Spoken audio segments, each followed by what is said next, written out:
Hello, fellow house hunters and market watchers. Welcome back to the Down to Earth Real Estate YouTube channel, the only YouTube channel where your host, Matt McLean, holds a fake mic. Just makes me look more professional. Is Canada's housing market about to wake up? The Canadian Real Estate Association, or CREA for short, says yes. 2025 could be the end of pent-up demand, falling interest rates, and you guessed it, rising prices. So grab a seat, let's break down what's coming. But before we start, if you're interested in keeping up to date with what's going on in the real estate market here in the Fraser Valley, and more specifically in towns like Abbotsford, Chilliwack, and Surrey, hit the like and subscribe button so you'll never miss a beat. Okay, December's dip was just a warm-up. If you're following the real estate market here in the Fraser Valley, this is old news to you by now, but sales were down 5.8% from November in December. Listings were down for the third month in a row. This followed a summer where we saw record lows for things like average prices, total number of sales, and new listings. Keep in mind, the summertime is generally when the bulk of real estate transactions happen in a year, so to see record lows was quite surprising. Think about it. Buyers have been waiting, and 2025 could be the moment they all rush in.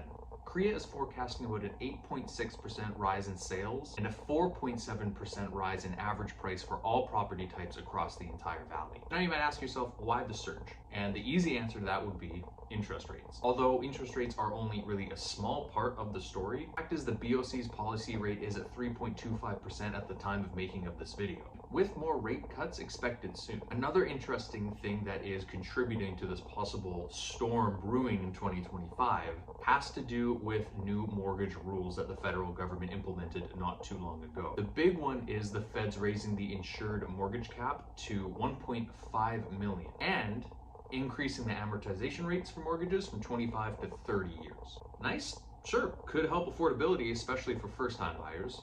But remember, bigger mortgages come with much heftier premiums. In some cases, it might be better to save up that 20% down payment instead of a 5% down payment just to avoid these crazy premiums on a 30-year amortization mortgage. Unless you live under a rock, Canada's a huge country, and the real estate market from province to province is generally not the same as any other, although there are trends that impact the country as a whole. Point is, where are prices going to jump the most? Not every region is planning on feeling the surge equally. BC and Ontario, big surprise, will probably see the highest sales growth. CREA is expecting about a 2% rise. In the prairies, expect kind of a boom town, honestly, but low inventory might cap that growth. Meanwhile, in Quebec and Alberta, prices could leap 8.4% and 8.3% respectively. Before we move forward, it is important to note that all of these things I'm talking about in this video are just projections. The Canadian Real Estate Association is pretty knowledgeable and they know what they're talking about, sure, but at the end of the day, things could change. No one has a crystal ball. And no one's going to buy a home if they can't afford it, no matter what the prices are. CREA itself admits that affordability is still a big problem for lots of Canadians. Slow income growth and other employment gains are not going to move the needle in terms of home ownership. For first-time buyers, some would say it's even tougher. Qualification rules are tight and budgets are stretched. The Royal Bank of Canada seems to think that interest rates are going to drop by another 100 basis points or 1 full percent throughout 2025, making buying a home a little less painful, but still pretty expensive. Let's talk about foreclosures. I work with a lot of people that tell me, hold on, wait, the market is going to crash. People are going to foreclose on their homes once they renew their mortgages. They can't keep paying all this crazy income, half their income, 3/4 of their income to their mortgage. They're going to foreclose, and that's when I'll come in and buy the court-ordered sale. And while I'm not saying that stuff doesn't happen, it doesn't happen nearly as much as you'd think.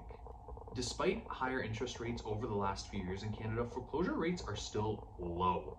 And sure, arrears did pick up around the end of 2022, but 2022's levels were rock bottom in terms of foreclosures. This is nowhere near a crisis. Coupling with that, lower mortgage rates are going to ease this stress. So if you're hoping for a foreclosure market, I would say don't hold your breath.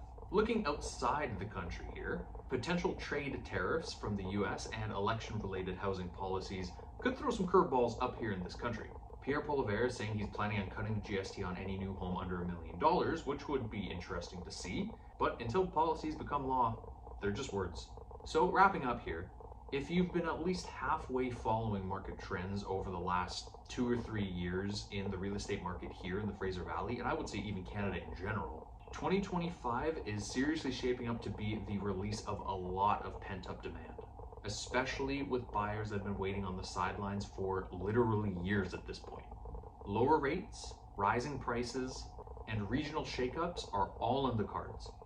And this will impact everybody in the market, from buyers, sellers, even renters. Comment your thoughts below on what you think the next little bit here in Canada is going to look like for real estate and the country in general. Again, like and subscribe if you liked this video and found it informative. And as always, I'm Matt, and I'm bringing you down to earth.